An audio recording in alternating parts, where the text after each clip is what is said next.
Hi, I'm Dave, and this is a 1-minute library hack.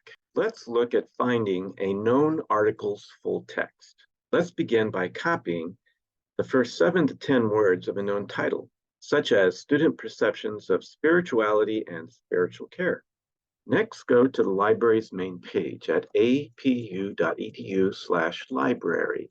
Scroll down a little bit, click in Search Everything box, and paste the title of the article. Then click on search. Usually the first or second record is going to be the article. Next, click on View Full Text. Here you'll be asked to be authenticated.